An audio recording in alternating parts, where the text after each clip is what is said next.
Welcome everyone to the Minda de Gunzburg Center for European Studies. We are the place at Harvard to study Europe and to have conversation about Europe. So I'm really delighted that we have a very distinguished visitor today, Mr. Jan Fischer. Mr. Jan Fischer was the former director, chairman of the Czech Statistical Office for a number of years, where he led the Europeanization of the Czech statistics, and then was the prime minister for almost 2 years. In 2009, he led the caretaker government when the Czech government collapsed in the middle of EU presidency. This was another very successful mission. Then he was vice president of the European Bank for Reconstruction and Development. And now Mr. Fischer is a candidate for the president of Czech Republic. Now this is very important because for the first time in post-communist history, the president is going to be elected by popular vote. So there is a lot of commotion in the Czech Republic and a lot of candidates running for the office. I'm pleased to say that Mr. Fischer is leading the polls, and this is. And one of the Americans said, "What a wonderful country where the two top candidates for the presidents are non-professional politicians," because Mr. Fischer is not affiliated with any political party. Now, let me briefly say that as a very short introduction to this discussion. Now, the euro crisis has been dominated by the debate about Eurozone, and of course, rightly so, but very little attention has been paid up till now to the consequences of the crisis for the countries of the EU which are not the members of the Eurozone. And I think this is a serious omission, because saving the euro may be very detrimental to the health of the European Union as such. I think that double-track Europe today is no longer a welcome possibility, but it is reality, and this will have really serious consequences for the future of the EU. Now, the Czech Republic plays in this process a very important role. Under the current president, Václav Klaus, Czech Republic emerged as the staunchly Eurosceptic member of the European Union. We had President Klaus at the center a couple of years ago, and we all were very much surprised at the level of hostility to the European Union, which was presented in his speech. But you know, this president will be ending his career in early spring. And hopefully the new president of the country will lead Czech Republic in a slightly different direction, and this is one of the things which we will learn today as well. Now, let me briefly state a couple of housekeeping rules. Our co-sponsors for this event are the COCOLIS program on Southeast European and East European countries, and Davis Center for Russian and Euro-Asian Studies. So as you see, there's a lot of interest in that event. So my pleasure to give you the floor. Jan Fischer.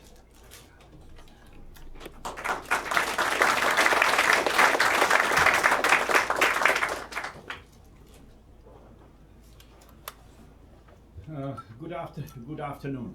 Good afternoon, ladies and gentlemen. It's a great honor and pleasure to be here, to be invited and provided by the opportunity to present my view on the current European crisis and to drop some words how I see the ways out. I'm very happy to see to see you here, the audience full of students, academics, and as I was told, also some honorary consuls are sitting here in the room. So once again, good afternoon. It will be no smooth and brilliant PowerPoint presentation, because I'm afraid that in this world we are a little bit over PowerPointed. So don't expect such kind of presentation. Thank you for your very warm words and kind introduction. One thing or one sentence which I would like to drop to it. My lifetime profession is statistics. I'm statistician by family origin. Both my parents were statisticians, and my oldest son is statistician as well. So I'm somewhere in the middle. Father and son are dealing with the rather academic statistician, and my father warned me, if you want to do anything in statistics, don't do it in the field of official statistics. So I don't know whether he would be happy to see me at the top of the Czech Statistical office. When I was appointed as the Prime Minister in 2009, there were some doubts. Oh my God, how is bloody statistician could live in the politics, and what he will do? That's very specific animal species. Statistician in politics. I would say that the statistics is fantastic preparatory soil for doing politics, because statistics, it's not a science about accuracy and certainty, it's the science about inaccuracy and uncertainty, and the politics is full of both of them, inaccuracies and uncertainties. So it was a very good training for doing politics. Okay, so before I start, I'm sure that there are some people from my country, from the Czech Republic, possibly from Slovakia, sitting here in the audience. If yes, so dobrý den a moc vás zdravím.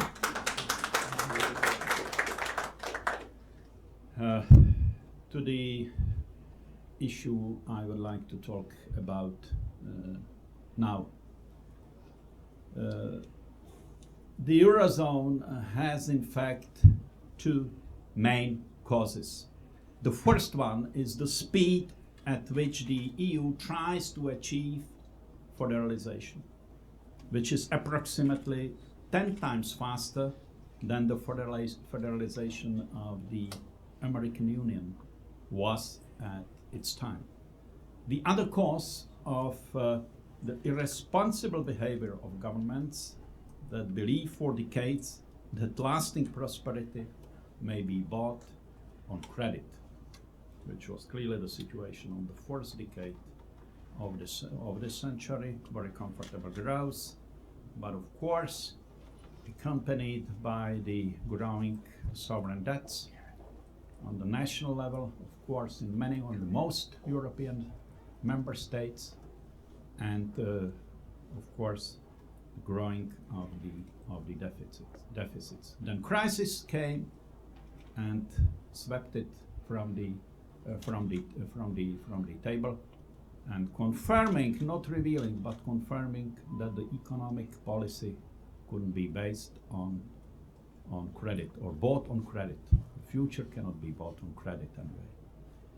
Looking at these two causes of the crisis, we see immediately that its roots share some similar features, both in Europe and the United States. Stated and moral hazard of banks, which seem to have become infected by the virus of lavishness spread by governments, are the common culprits on both sides of the Atlantic. However, while the United States has political and economic tools to fight a crisis, the European Union with its Eurozone is somehow stuck halfway between sovereign nation states and the Brussels-based federation. Unfortunately, when you do two things only halfway, you usually get the worst of both worlds, not the best. And this is also true for the euro crisis. Given the high degree of interconnection within both the EU and the Eurozone, which has one currency and one central bank, the common tools for resolving the debt and the credit crisis cannot be applied. There is no national currency to devalue. And the responsibility of national governments for their fiscal policies is weakened by the forced solidarity with the Eurozone. For example, it's absurd that the Slovaks who have only recently joined the Eurozone, following a period of sacrifice, should pay debts for the Greeks who for many years enjoyed the benefits of a currency backed by strengths of German economy, as well as generous EU-based funding. Slovakia has almost identical GDP per capita as Greece.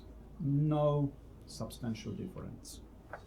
While a senior in Slovakia receives an average monthly pension of less than 400 euros, a pensioner in Greece got 1,600 euros.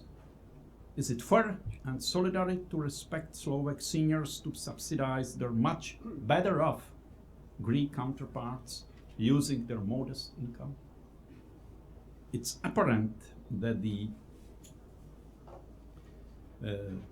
even rich Germans are tired of paying debts of collapsing states of the southern rim or southern part of the EU, as demonstrated by the recent decision of the German Constitutional Court, by the way. While the judges of the court have ruled in favor of a European bailout fund, they opposed, quoted, unregulated, wild federalization, where the bailout fund could be increased by a just decision of the European Central Bank without consent from the national parliament. Just 2 words about that. What we see now in Europe and what we call the second wave of the economic crisis in most countries, sovereign debt crisis. That's not only economic or even technocratic problem and shouldn't be considered. I mentioned the European Central Bank. We can mention other financial organizations, international organizations. And that is blind belief on the side of politicians that these organizations, which are 100 professional, no question about that, very flexible, coming with a very strong solutions which could be applied, if not immediately, then shortly. There is only one small problem, such a small peanut. They are not under any democratic control, any single democratic control. That's the point, and it makes the debate about the crisis and ways out much more political or even value-based, because that's the debate about the substance of democracy. It's not a debate just about the economic issues, financial issues, and so on and so forth. From the side of politicians, this debate needs to be more strategic, to take the responsibility, and to take and to have much more leadership. No question about that. The politics, it's not only the reaction on the behavior and signals coming from financial markets and from the rating agencies. Politics needs to be, in Europe, needs to be brave. That's the only way how Europe can play its role as a global player on the global economic and political scene. It's apparent that euro crisis, which forces the more responsible states with healthier economies to bail out the less responsible and unhealthy ones, leads to the situation where national interests are defended even in countries with strong federalization support, such as Germany. But, as I have already mentioned, the European Union is stuck halfway between nation states and a federation. In which direction will the compass of European integration point in the future? That's the question. Will those who criticize rigid federalization and particularly its speed prevail? Those hoping for a more flexible integration where clearly defined rules apply to all, enabling each country to choose the policies where it wishes to strengthen cooperation with other countries, as well as those where it intends to proceed independently. So I would tell you very clearly, I am not supporter of the concept of the federalization of Europe. If you ask me, my reply is clear and sound. I'm sure that a continent, it's not, firstly, measured for federalization, having on mind that we have no European identity. We have such a lot of differences between economic policies, fiscal policies, we said unfortunately, in labor legislation, welfare system, social system, insurance system, and I can continue many minutes farther on. So what I'm coming with and what I can support is the concept of the, as I mentioned, as I call it, or named it, flexible integration. Or the federalists take over, wishing to turn the EU into another American Union in just a few years. As I mentioned, I strongly support the former model. Not because I would a priori refuse the existence of a future federation sometime.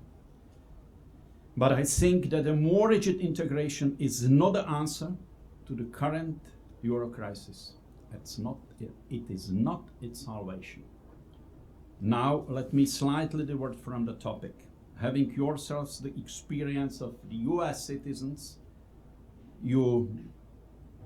most of them, you may wonder that is wrong about the federalized Europe.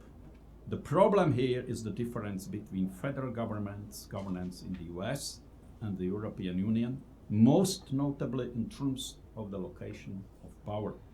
The United States is founded on Jeffersonian ideals that have given rise to the principles of the democratic, limited yet effective government, strong local institutions, a strong private sphere, a limited welfare system, and a distrust of social engineering. Regrettably, I have to say that what the European Union has been trying to achieve with its institutional experiments goes far beyond the federalist idea, with the EU attempting to impose ever-growing centralist rule that is inherently linked to a unitary state. After all, the unitary principle of an ever closer union is enshrined in Article 1 of the European Foundation Treaty, whose implementation has also been sustained by decisions of the European Court of Justice. The EU model of governance is not federalist. I perceive US federalism as a tool that protects the power of individual states against the constantly growing power of federal government. But a federal European Union, in fact, means constant shifting of state powers to the central level, where executive powers are held by the European Commission that consists of appointed bureaucrats with no political accountability. Democracy goes beyond simple mathematics and majority rule. Trying to understand why European federation is impossible we have to realize that one large entity with a single language, which shares the civic and value-based notion of the US nation, is very different from 27 independent EU states that have different languages and historical experience and have undergone a very diverse national and political development.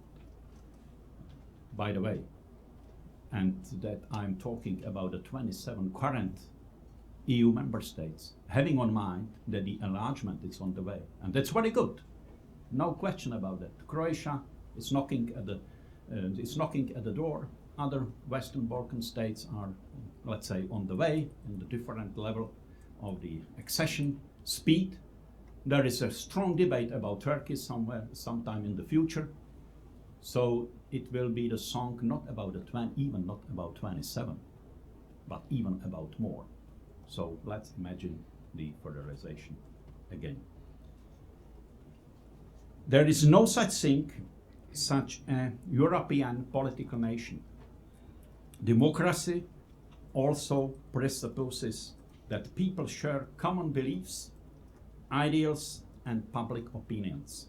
Scholars as early as John Stuart Mill knew that without the common public opinion, the representative government cannot exist. Unfortunately, sometimes it seems that in Europe, political representatives perceive public opinion not as an impulse for change, but more as an obstacle that needs to be overcome and, unfortunately, even removed.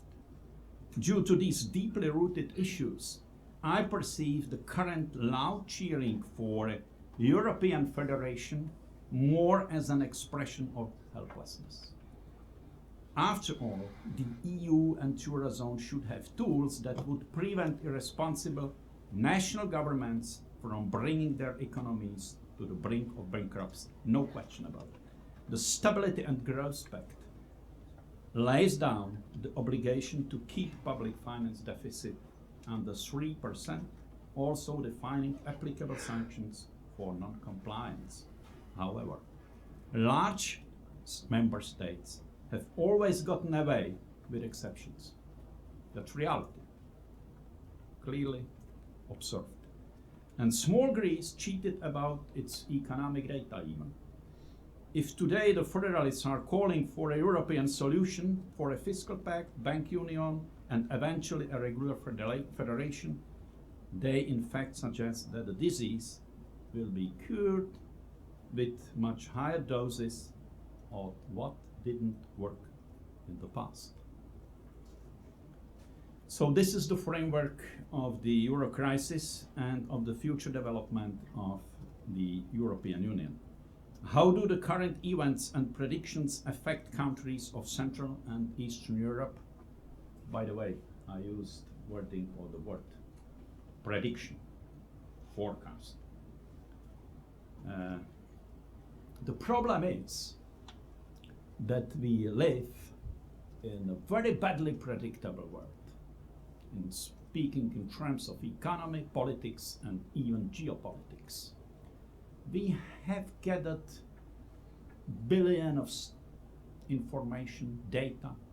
We are in position to compile brilliant statistics. We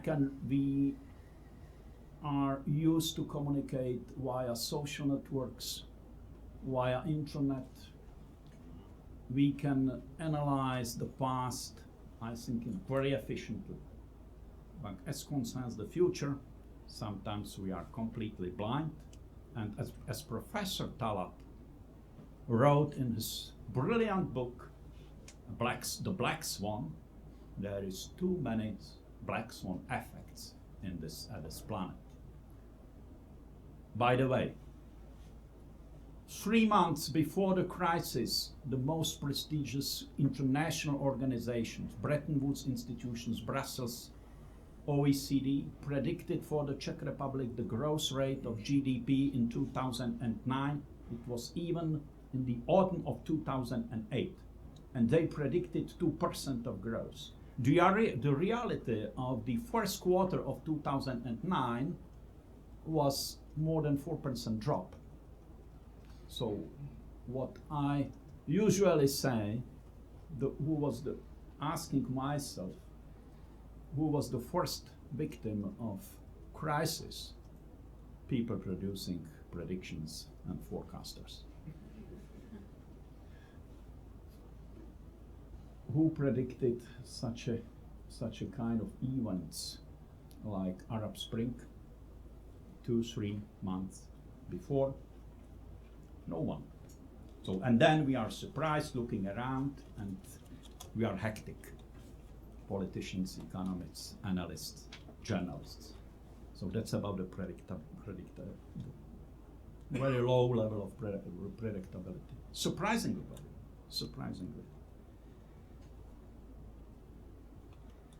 Let me tell you a few words about the situation in the Czech Republic and Slovakia.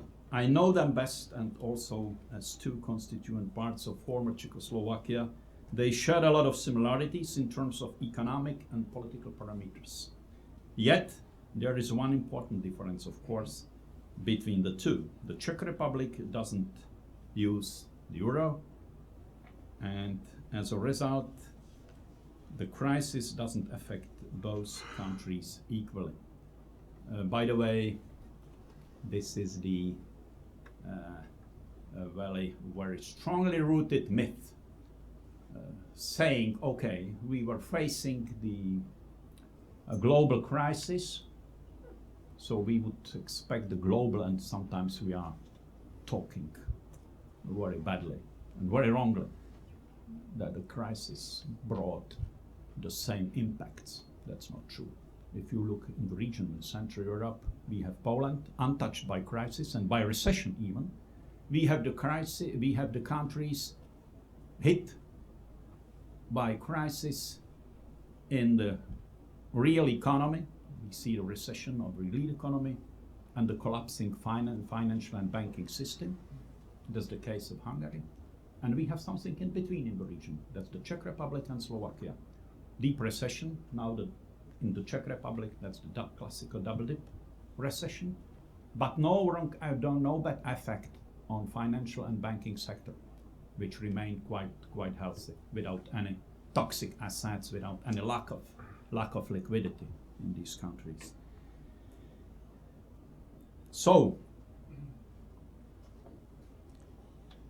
we have already seen that Slovakia has already experienced the burden of the euro crisis, apparently. Disagreements on the Slovak contributions to the European bailout fund even brought down the former Slovak rightist government. Now the Slovaks pay their share to bail Greece out of its problems. Without much surprise, of course, this has affected the EU and Euro approval ratings among Slovak public. This is also true for my country, where, for the first time in history and based on the latest polls, EU popularity ratings have dropped below 50%. And I'm very unhappy about that. Even a larger number of Czechs do not support the euro. That's the visible tendency in the public opinion. And close to even 90% of the people refuse to pay someone else debts if wanted or if requested. As a member state of the Eurozone, Slovakia also had to accede to the fiscal pact that gives Brussels the right to control budget policies of individual states. The Czech Republic refused to join the pact, as you know. At the moment, this has rather symbolic implications, as the pact would be binding upon the Czech Republic only after the country joined the Eurozone. This also invites one important question.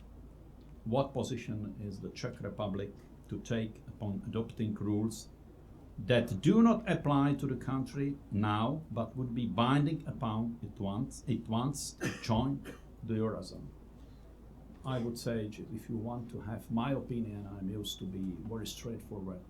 I would be the person who would sign off this pact, having on mind the negotiation position of the Czech Republic. We are not at the end of the road. Nothing happened so far. So I think that wasn't could be said, a clever and mature decision not to sign off this pact.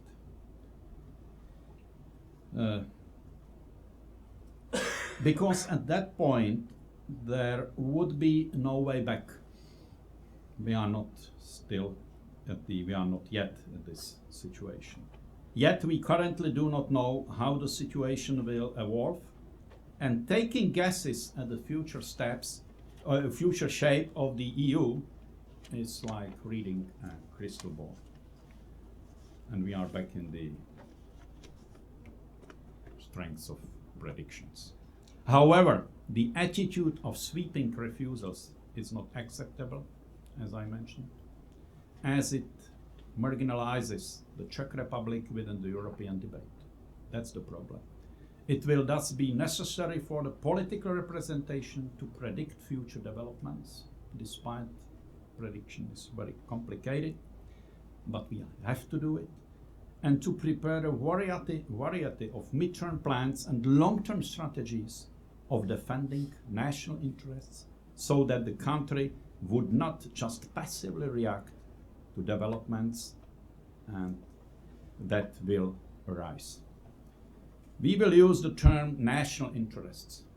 Yes, for us, the EU membership is not the ultimate goal, I'm sure. In fact, it's just a way to attaining the real goal, which is the fulfillment or meeting of our national interests. Nothing less and nothing more. Unfortunately, the debate on these interests is almost non-existent in my country. It is obvious, however, that our basic interests include economic freedom, prosperity, security, including security in energy or energy security, as well as freedom to choose the most suitable way of achieving further integration. Therefore, it is our interest to, firstly, maintain the single European market and complete its liberalization. That's could be said, going to the roots of the Union. Agree with the rest of the EU on a common defense strategy and energy policy. Thirdly, lead the debate on the concept of flexible integration, while we should also be able to identify allies within the EU. Instead of a rational debate on our real long-term national interests, we now resort to a sort of fatalism and two extreme attitudes. Either Euro defeatism, which uncritically accepts anything originating in Brussels or in Germany and France, and the two largest EU states, while the other attitude is nationalism, which aims to dismantle the European Union. I think that a heated debate on European integration should calm down, and all parties involved should try to see the big picture and the context. Thinking should not follow the lines of either or. That's not either or. This word never has been black and white. Never have been black and white, or either or.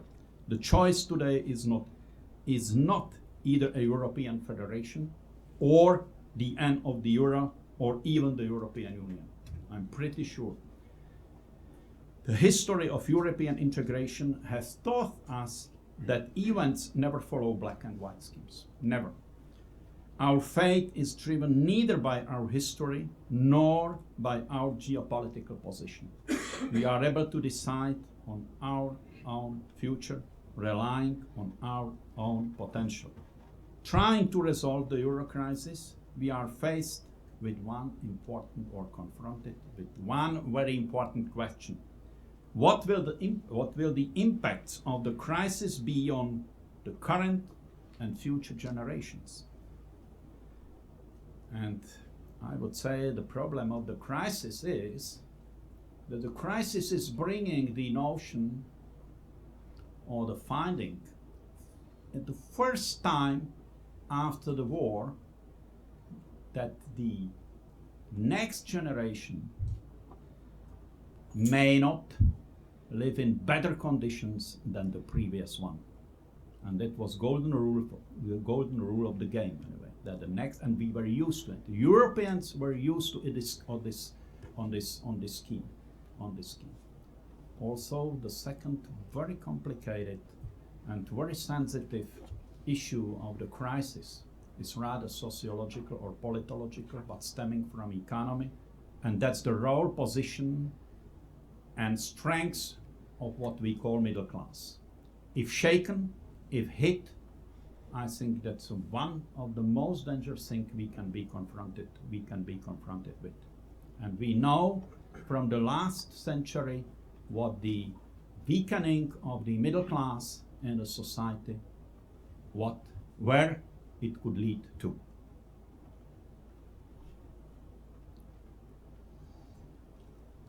Let me share some of my thoughts on this with you. Firstly, any visions concerning the future of the EU should have short-term and mid-term goals, although a long-term vision is also necessary to define the overall shape of the project of European integration. So what we need is the value-based debate, strategic debate, and what we need is leadership on the European level and in the European debate. It's not a technical issue. It's not only economic issue. It's a strategic debate which we are facing, and we have to be brave to step in. At the same time, discussion on the future of the Eurozone and the entire European Union has its economic as well as institutional, or if you want, legal aspects. When contemplating the next steps to be taken vis-à-vis the European Union and the common currency, we should be able to define what exactly we are trying to achieve and in what time.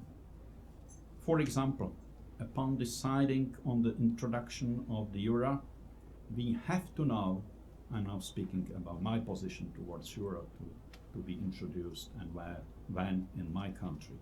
We have to know not only whether we want to adopt the currency, but also possibly when, while at the same time considering not only economic benefits, but also institutional implications and political commitments that the relevant decision is likely to bring for the Czech Republic. Shortly or concisely speaking, no rush. The accepting of euro is not an issue which should be solved today or tomorrow or the next year. Of course, we are not meeting we don't meet the conditions. Of course, that's the first thing, but it's not the first thing. The first thing is to look whether its decision is in, let's say, in benefit of the, and is in line in the Czech, well-defined Czech national interests. And that's my, let's say, position to the euro. Secondly, the problem is that the necessary economy saving steps that the European Union is trying to take now encompass and herald deep institutional changes and future precedents. This is also true for the fiscal pact, which entails a fundamental intervention in fiscal sovereignty of states, thus affecting their democratic sovereignty as well. In this context, the President of European Commission has already mentioned the need for the emergence of a European Federation, which makes the issue even more fundamental.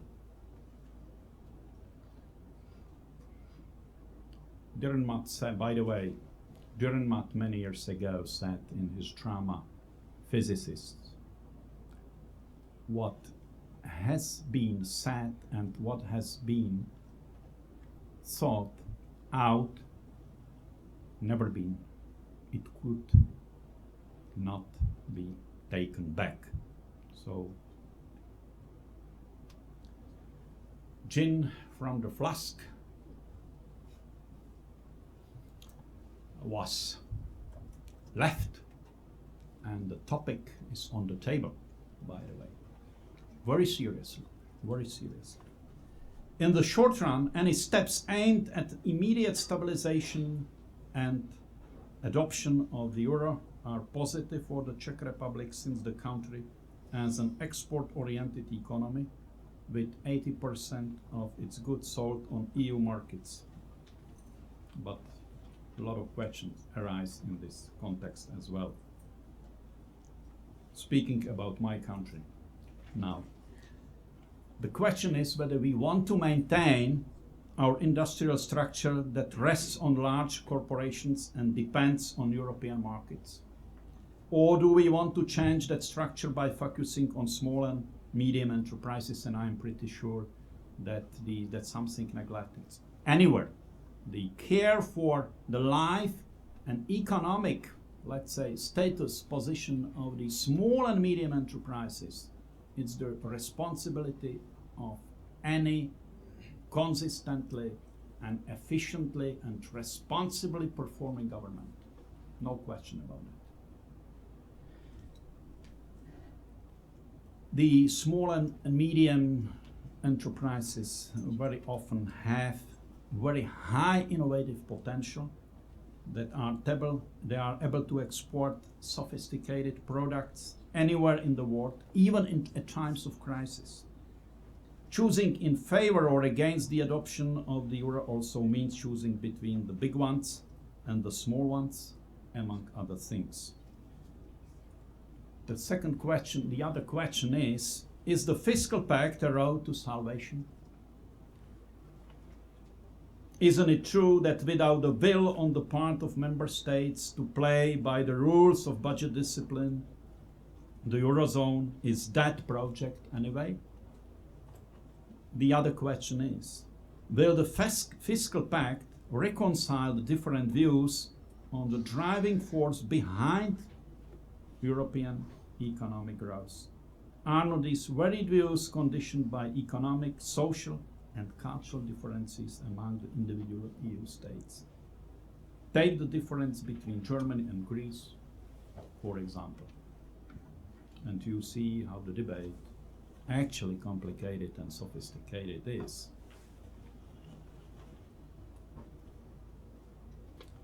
By the way, what makes the debate so complicated?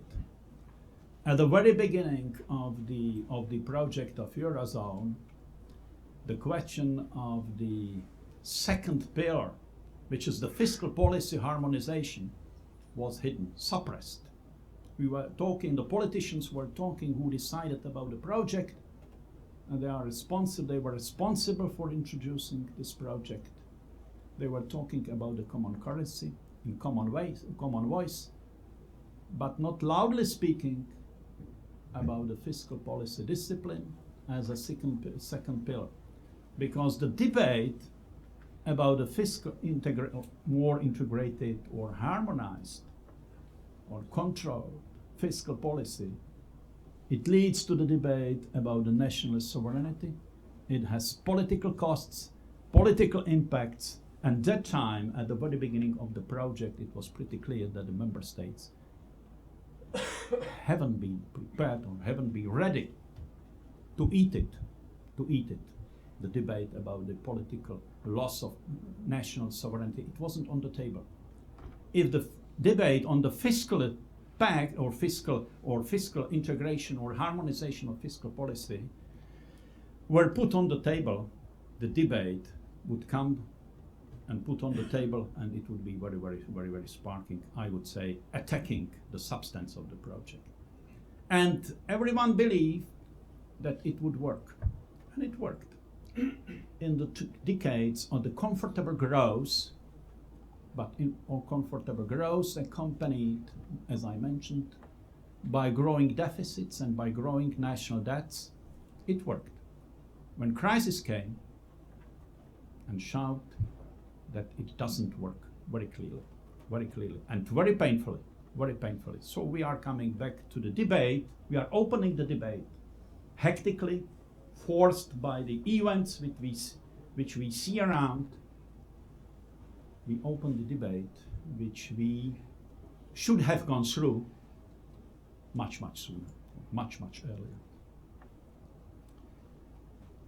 Any attempts at unification will naturally face the sharp dividing line between the North and South, if you want, or between a coalition that promotes austerity and one that is in favor of economic intervention. Interests of both groups are obviously very, very different. The former, who pay, want guarantees that the situation will not repeat. No question about it, and no wonder. The latter wish to maintain the current welfare state regardless of aging population and lack of jobs. By the way, I mentioned aging. We have two issues which are deeply suppressed now in the European debate.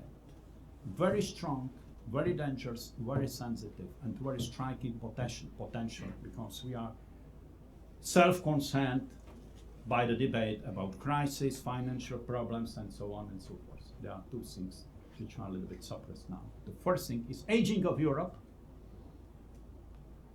No question about the intensification of migration flows. That's pretty clear.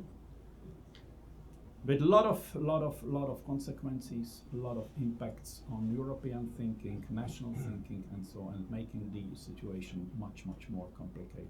Europe is aging continent, aging with all the consequences. That's very serious and very warning. And the second issue is energy security, flows of energy sustainability, the diversification of sources, and so on and so forth. And there is almost no debate about it, by the way. If I mentioned lack of jobs, you see if we look at Spanish statistics and seeing that 50% of youngsters are unemployed, that's terrifying, by the way. That's actually terrifying. Socially, anyway, so this is how the problem is very, very deep.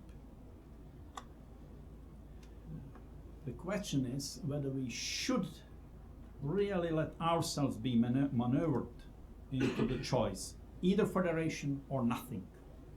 Or is it just an attempt to sneak in along with a package of economic recovery, an overly ambitious long-term political agenda? What we need most now is the down-to-earth idea on how to continue. The absence of practical and functional solutions should not be covered up with lofty words about the need for much deeper integration. The idea that in order to save the European Union, we need to proceed with a fiscal union or a fiscal federation has become a sort of cliché or political and media debates. I do not think that Europe is ready for strong fiscal federation, fiscal harmonization, more even control of the fiscal policies, to lead the countries to the more responsibility. That's what I can imagine, and it's unavoidable. But a fiscal federation, that's the thing or way out, which I provided way out, which I cannot imagine. The EU is not ready to draft a common budget, which in fact would mean increasing the current budget that receives 1% of the member states' GDP. I do believe that talking to citizens of the American Union, I do not need to go into details of what fiscal federalization encompasses. Also, the debate on dividing budgeting powers among member states and the central government would be very, very extremely difficult. Likewise, the harmonization of spending policies, especially concerning welfare, pensions, and health systems, would be a very hard to imagine goal. Furthermore, the EU cannot even arrive at a consensus concerning the issuance of common Eurobonds, which could become one of, I would say, realistic resources that would enable the fiscal union to function. there is an actual threat that the fiscal union would trigger a tax race which would harm external competitiveness of the EU, and also that such a kind of countries like the Czech Republic is. A functional fiscal union presupposes the existence of a European nation, a shared European identity. As I have already mentioned, it was the economic and debt crisis that has shown that there is no European nation in the political sense, despite the intensive effort to create one. Artificial. Citizens of the member states remain citizens of their respective nation states. In short, there is no democratic will to achieve strong fiscal integration or fiscal federalization. Last but not least, there is the risk that federalization would provide an opportunity for avoiding fundamental structural reforms. Without them, the recovery and the sustainability of the European economic growth and completed creation of the internal market, which are the basic prerequisites for a functional fiscal union, would not be achieved. Unfortunately, the lack of political will to introduce these reforms paves the way for calls for a decisive action in the form of federalization. But to wrap up on the more positive note, let's avoid fatalism, since the current crisis also presents an opportunity. By the way, any crisis presents an opportunity. And it's only up to us not to waste it. Thank you for your attention.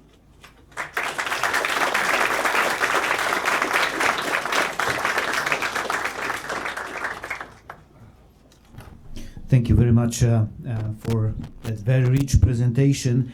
I think that we see that the tradition of caution, which characterize Czech politics for the last 20 years vis-à-vis the European Union, is still a very important element of political dialogue in Czech Republic. I would like to thank you for highlighting the multiple cleavages which are emerging within the European Union. It's not only about North and South, or Germany or Greece, or Germany or France, but there is a mosaic of interest and cleavages which sort of splits the Union along many different dimensions. I think that the key in your presentation is that distinction between federalization and flexible integration. Now, you were very persuasive in highlighting the perils of federalization, but I think you were not specific in talking about flexible integration. So, the flexibility was there. The uncertainty was there, but the integration was not there. So I wonder, how do you think about integration in this framework? This is my first question. And then what would be the role of the Czech Republic in promoting this kind of flexible integration? And then, maybe I can ask you just to say a couple of words about this, only just as a signal, and then I will open the floor for broader discussion. Okay. So before I start, I would like to, if you allow me, one thing which I have forgotten in my presentation or in my speech. Despite my criticism towards European Union, and I can be very, very, very critical, and I think I displayed it as the Prime Minister and so on and so forth. I am the person who is 100% convinced that the European project, or European integration project, is not dead. It deserves to be cultivated, promoted, and developed further on. What I'm saying, I am a person who went through the Western Balkan states from Croatia to Albania, and with Bosnia, Macedonia, in between Serbia, Montenegro. And I would tell you very frankly and very honestly, I cannot imagine the development in this very sensitive area or very sensitive region of Europe as Western Balkan is, without existence of the European Union, with its values, striding for democracy, and so on and so forth. And we saw we witnessed what was happening in Western Balkan countries 10, 15, 20 years ago.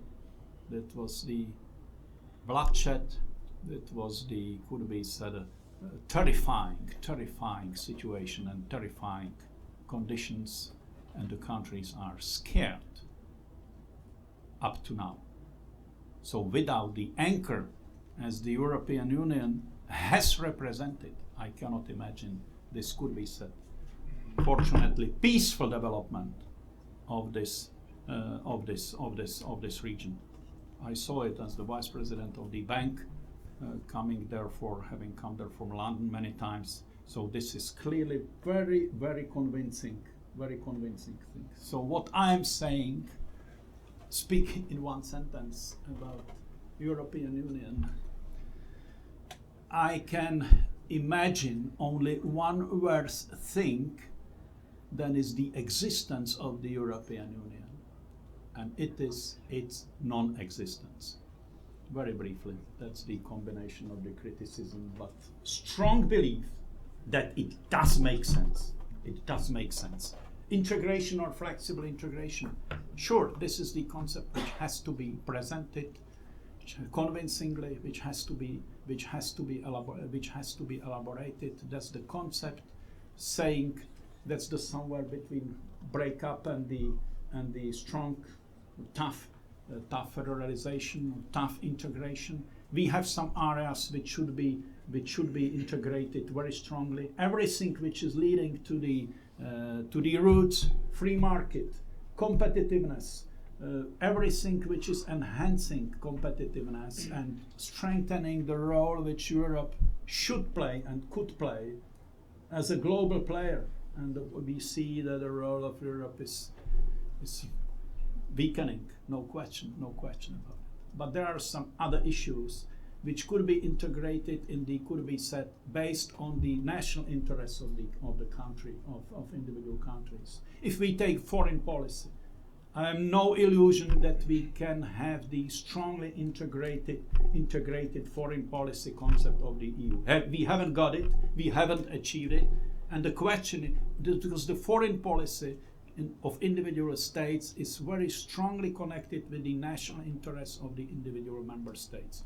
So I am in favor of the coordination, possibly harmonization, but I am not in favor of the concept of the strong, and in Brussels jargon it means legally integrated things like foreign policies, despite that we have the external action part of union, the department. It's just very generous and very well equipped and so on and so forth, but we haven't achieved the integrated concept of the foreign policy of the European Union, and I am not sure whether it makes sense in fact. And there are other issues which could be in the field of, I don't know, more technical issues which could be integrated by some countries, followed by others later on, without criticism towards who haven't stepped in the first round, to be patient, but to have the doors open.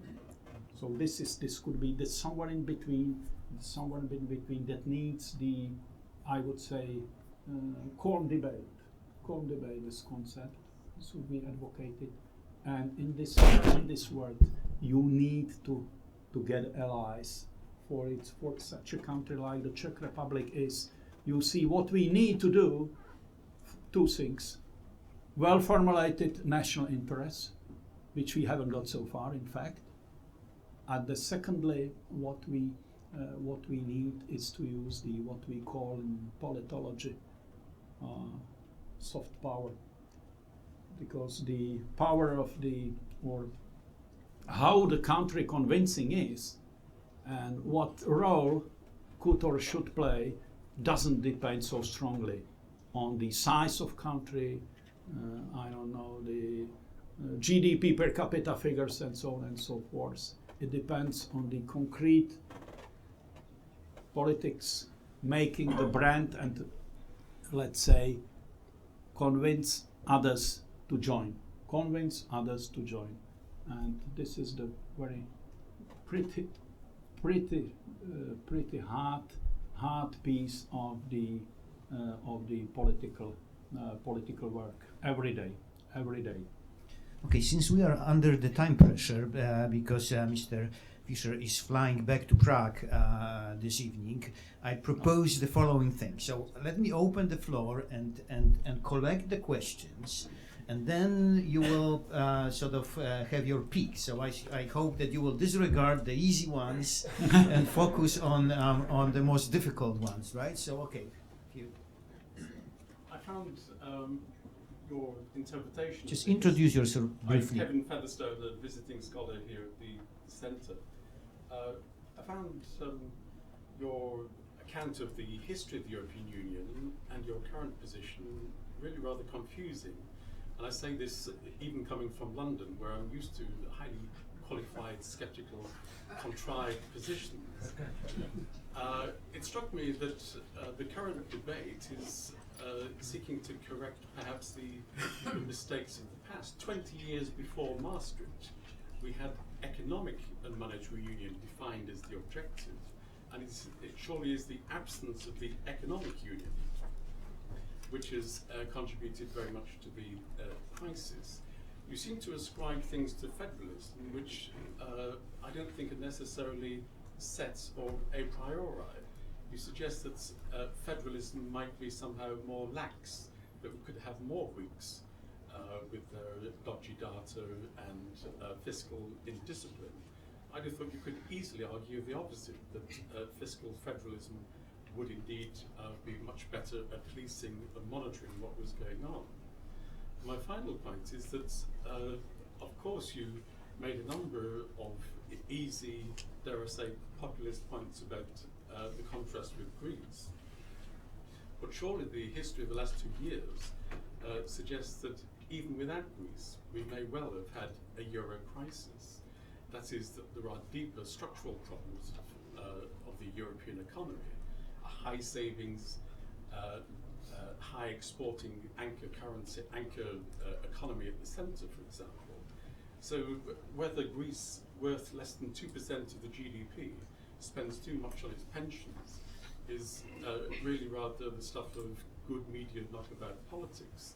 Surely the point to address are the core structural issues of the European economy and how that fits with the currency.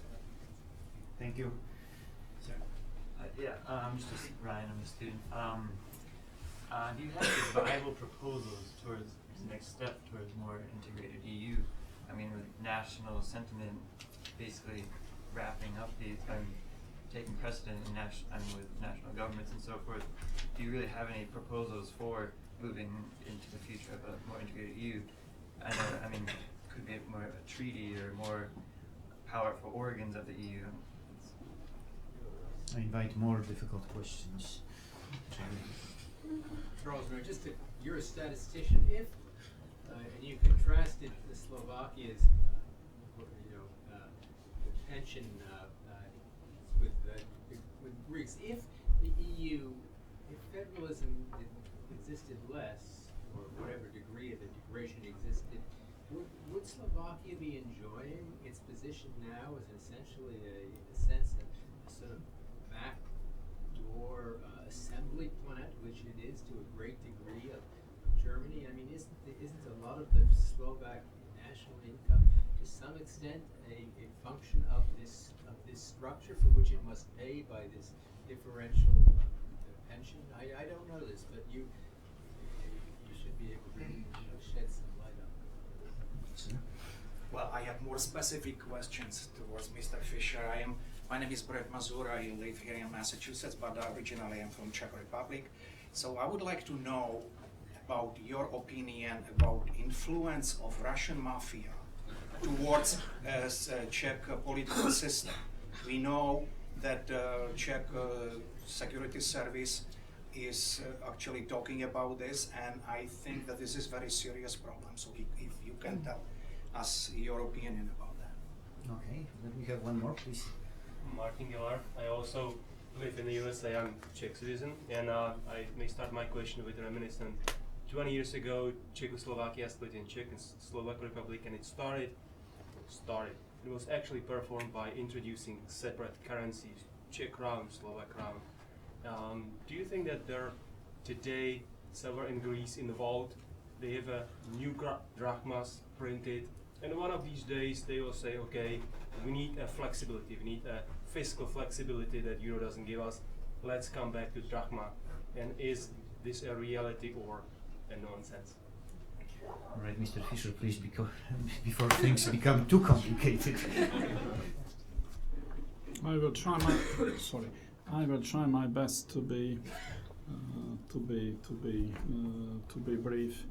To the first question. So I would tell you very openly and honestly that I am saying what I have said. That there is no trace or no influence of London, if you mean the London of connected with my last 2 years engagement and job, or the UK position towards European Union. That's not a case, and I think that there was nothing populistic in this speech. What I expressed, it's just my opinion about the federalization, about the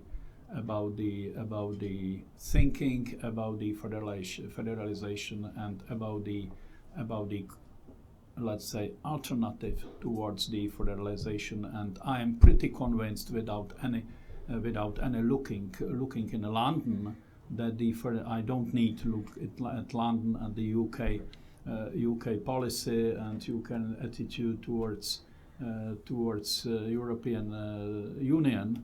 What I'm saying, based on the facts and observations, I'm pretty convinced that the concept of the political federalization is not unmatured and not solving the problems, and that's not the current problems of the EU, and which doesn't represent the salvation of this badly ill continent, and that is actually badly ill continent. So it leads me I'm saying that I can imagine such kind of federalization in the far future, but I'm not sure it's the best way where we should strive to. The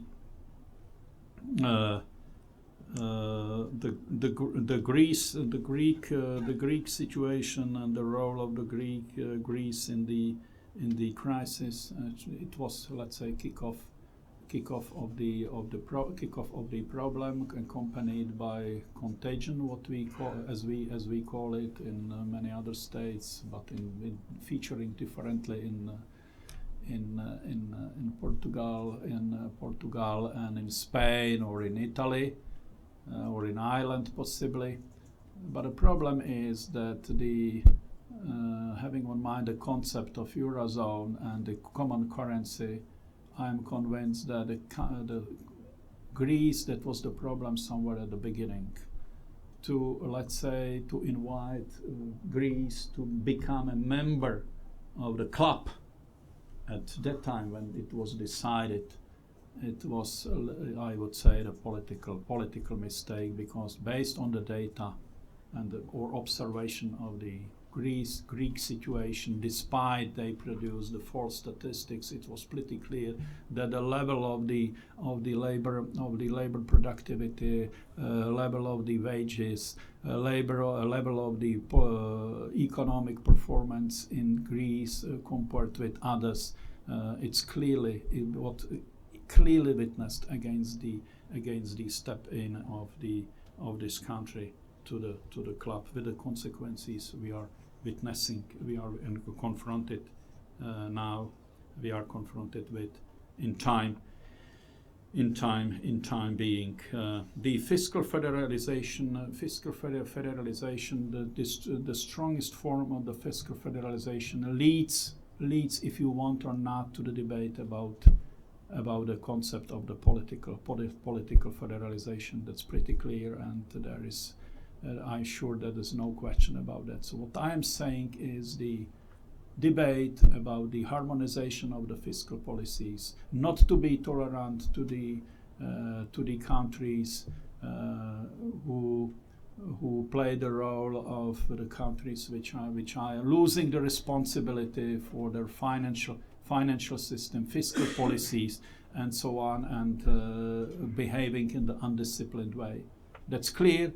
That's out of question. But I would say that what we call the fiscal federalization, which leads to the concept of the political federalization, it's not a way, in my opinion, it's not a way out.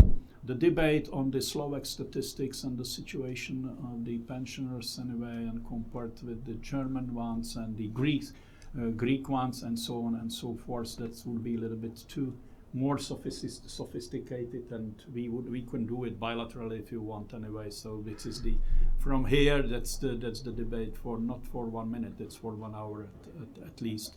But thank you very much, because this is I would say a very substantial question you put on you put now, or you raised now. So let's go to discuss it a little bit later on after this.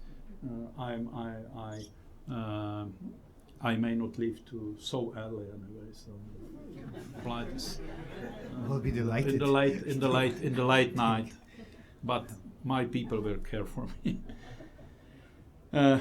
Russia, I think that's the more complex issue than the activities of Russian mafia or intelligence services in the area of the territory of the Czech Republic. And you read, I think, very thoroughly the openly released reports of the intelligence services of the Czech Republic. I agree, that's written there, no question about that. As concerns Russia, I am very strongly for the concept of the balanced approach.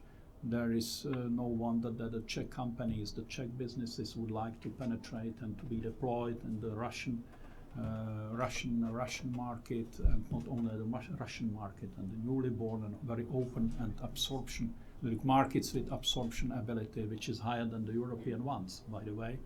That's clear. On the other hand, if I'm talking about the balanced concept of the foreign policy or attitude towards Russia, it was be accompanied by the care for the state of the human rights in the country, the democratic principles, and keeping on the democratic principles or not keeping on the democratic principles in this country, because we have to know where we belong. We belong to some could be said a civilization bloc, which produce some kind of thinking, which produce some thinking about democracy, and democracy should be, of course, we care for it and we can defend it anyway. So that's pretty clear that it's a balanced approach, and we have to have the well-formulated national interests to play them well towards everyone, I would say, including Russia, and to play the role of the self-confidence partner. That's it. But I'm afraid that not only the Russian mafia is operating in Prague and in the Czech Republic, unfortunately. So let's don't reduce the problem on this structure. Drachma.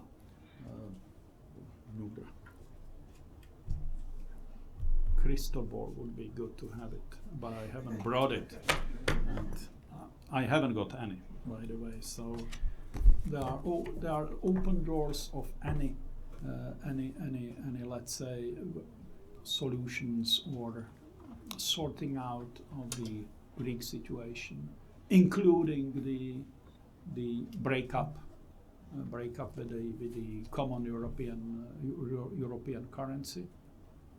That's one of the variants. But I cannot understand people who are saying, okay, that's the best solution, so let's do it. That's so simple and easy. It's not simple. It's not easy. It's very difficult. A company with a lot of troubles, with a lot of problems, not only for Greece, but for all the entire European Union. So I don't like this, could be said, a debate or, let's say, cozy chats around the table saying, okay, let them go.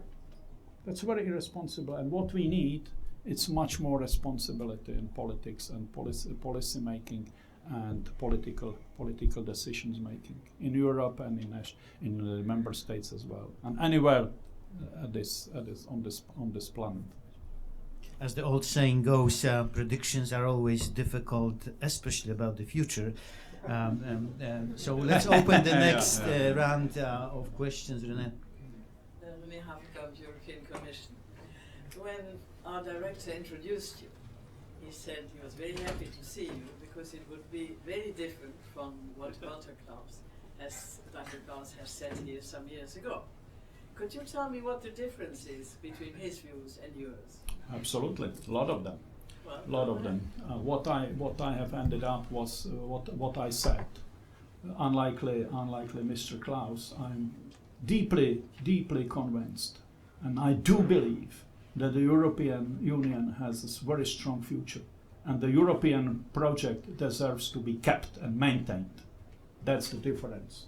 So despite my Eurocriticism, I'm actually, at the end of the day, in favor of the continuation of the European integration and so on and so forth. And I'm saying that I'm in favor of the future of the European integration. It doesn't mean that I would have to support the concept of the federalization. That's the point.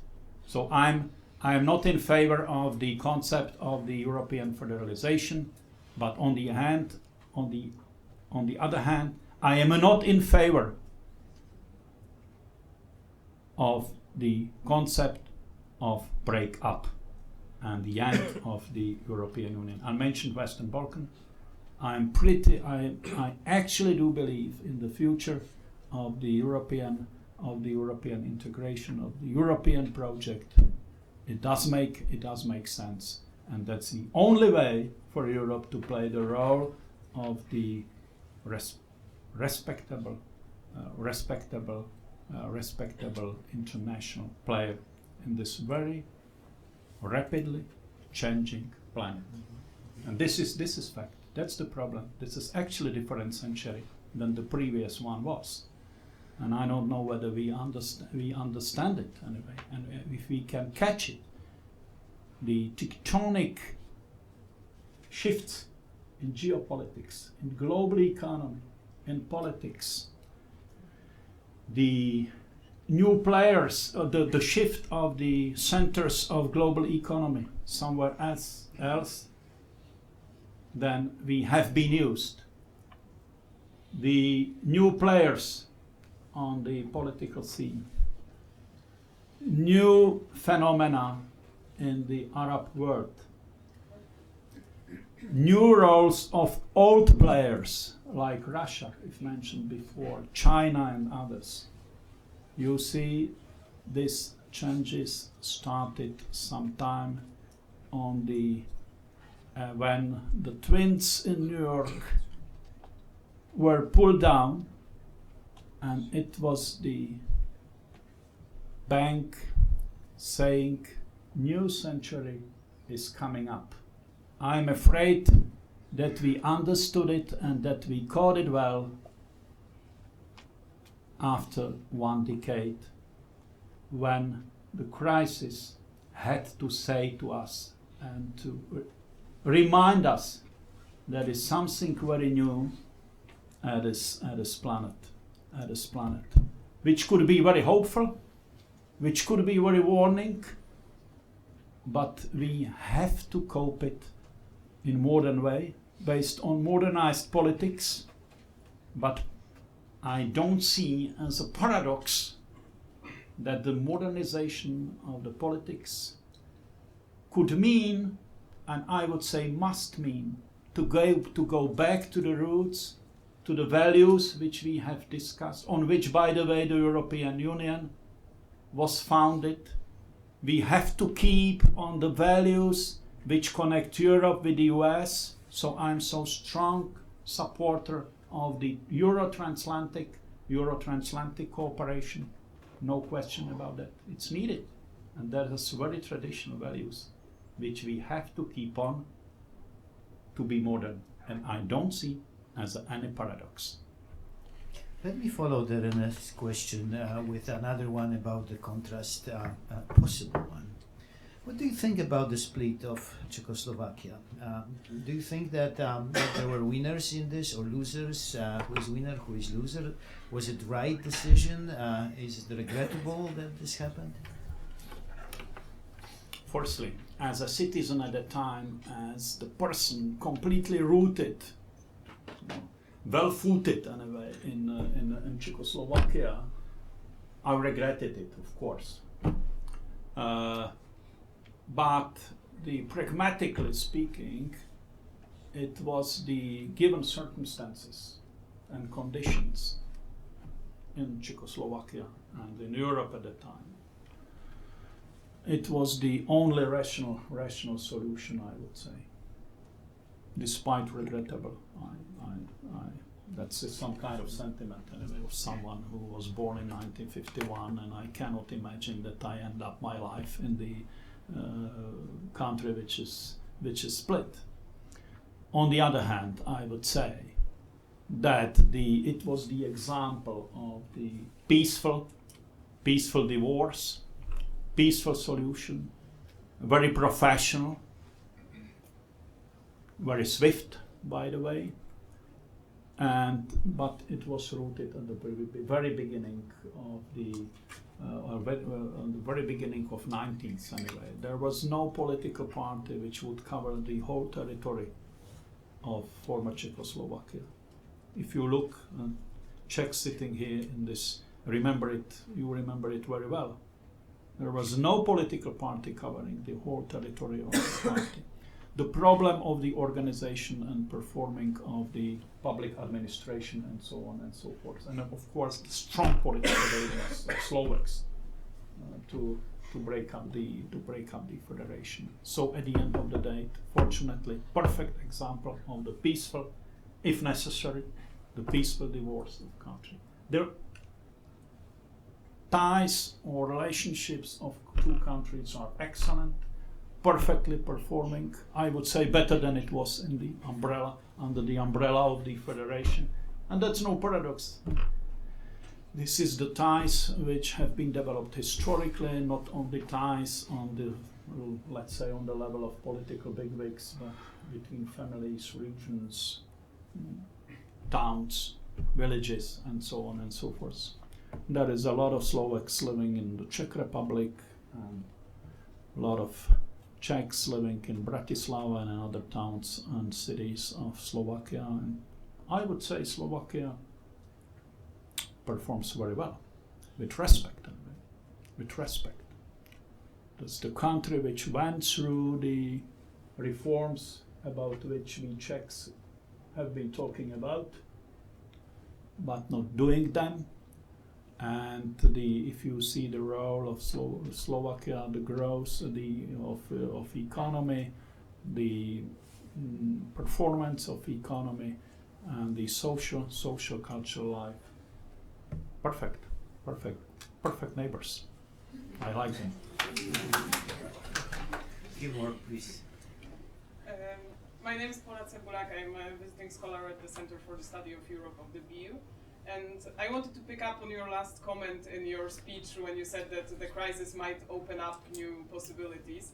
And could you imagine the possibility that the crisis could increase the role of countries of Central and Eastern Europe in the EU? And I could imagine some possible reasons why that could happen. For instance, if they play the card of European solidarity and like actually act upon it now, like the Estonian president has been calling for that, or also because we have like examples of good students, like Latvia has dealt with the crisis, and thirdly also because the legal measures like taken upon the crisis that you mentioned, like the treaty for the fiscal compact with the golden rule for budget deficit, like we already have it. Like I don't know, in Poland where I come from, we have it in our constitution already since '97. So it's I wouldn't be surprised if it's also part of national law in the Czech Republic or in Slovakia, like the 3% rule of budget deficit already. So it can kind of be played as an advantage maybe as well. Thank you. A lot of questions in one, but thank you very much. I will do my best. Madam. Yes, I do have a question concerning energy and environmental policy for Czech Republic, and how, if you do become a president, how will you sort of harmonize your policies with the European target 2020, which aims at reduction of greenhouse gas emissions? Sorry. Will you be in support of the renewable action policy for Czech Republic, or will you try to sort of seek more independent approach? And in general, do you really consider the target 2020 as an impediment to growth, meaning that's something Europe badly needs, or do you consider it more an opportunity to create an innovation economy in the Czech Republic? Okay, and this is the last one, please. Hi, Ali Mackey from the Kennedy School. What do you think of George Soros's proposal that in order to save the euro, it would be more advisable that Germany leave the euro and not Greece, because then the remaining countries could have a somewhat devalued currency, be more competitive, have a better chance of coming out of the crisis. Do you think this is realistic or just hyperbole? And what do you think of that suggestion? So you have 2 minutes, probably.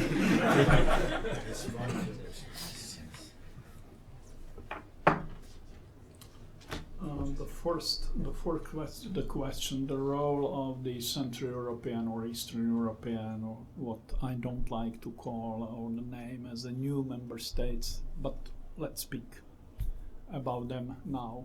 I think that they play the role which is respectable, which is respected. This is the role of there is a lot of, let's say, small size countries or mid-size countries which have to use what I call used to call the soft power to be convincing. Some of them play it. I think, as concerns the Czech Republic, I would prefer the more active approach, not to look at the Brussels and to criticize Brussels when something came from it. I think that's too late. By the way, that's too late policy, and it's too late attitude. We have to be more proactive in all phases of the preparatory works of the decision making process. No question about that, and to be consistent. So this is everyone could be an ally, for some could be set a kind of solution or something like that. I think that there's no that's the for instance the Visegrad group. This is very good, let's say, not organization but a good platform, but I think it shouldn't be the subgroup towards Commission and towards the European Union. This is rather for the countries themselves than to play that some Visegrad group card in the European debate. You mentioned your country, if I'm not wrong, it's Poland.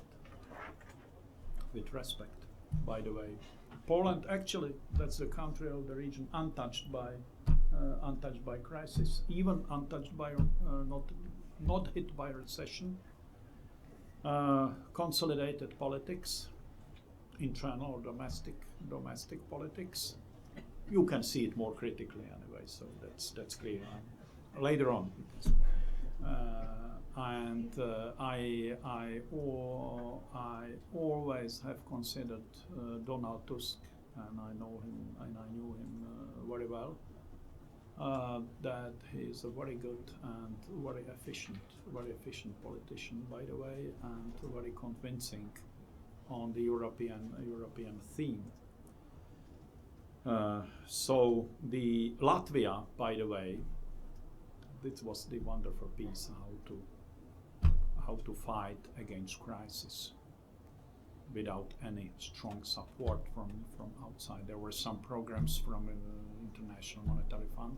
There were some piece of the European solidarity. By the way, European solidarity is that's a fundamental principle of efficiently performing integration. Anyway. That's the value. That's the asset. And we should not forget it. That's clear. Latvia went in a very brave way, and it was very interesting if the politician could take the responsibility despite the incoming elections, and that was what Dombrovskis actually did, that in the time of the worst crisis, stormily going through the country, he curbed the crisis, recession. He stabilized very distorted and distracted finances in the country. And paradoxically, he won the next elections. So that's the wonderful piece of taking the responsibility in the interest of the country. Perfectly done. I think this is the perfect point to conclude our debate. It's the song about, and still one more question if I'm not wrong. Environment. Okay. No, So I would like to sneak out. I am very strong supporter of what we call the sustainable development, sustainable growth, with 3 pillars: economy, social things, and environmental issues combined. No question about that. Someone wanted me to reveal the differences between me and Mr. Klaus. So that's the position to the environment and climate changes and so on and so forth. That's clear. 22%, that was I remember the very strong and heated and very hectic debate in the Commission and on the European Council level. I remember the result of Copenhagen, which was, I witnessed it. It wasn't excellent performance, by the way, of Europe, but it happens. But if you ask me about this 22%, I'm saying my response is okay, if agreed, why not? And that's the commitment. And the care for environment, it has to be on the agenda. And if I look at the, could be said, in my country, which was so environmentally so badly affected, so I cannot sweep it from the table saying, okay, it doesn't mean anything important. That's my position to the environment. Very important issue, and as a person who was responsible for environmental policy in the bank in London, so I pretty know I know pretty well about the importance of the environmental issues in transition countries in Central and Eastern Europe. So very strongly supported. Renewables, of course, that's clear. That's the part of the energy policy. On the other hand, what I'm saying very openly, I have no problem with the nuke coming from the country the production of which depends in 33 or 32%, 1/3 of production of energy comes from the nuke. So I see it as a legitimate source of the energy, and we have to seek for the optimal proportion of the nuke in the energy, what we call the energy mix, but looking for others and namely renewable sources of energy. That could be said. Okay, Clear. let me thank Mr. Fischer for his visit and for his talk.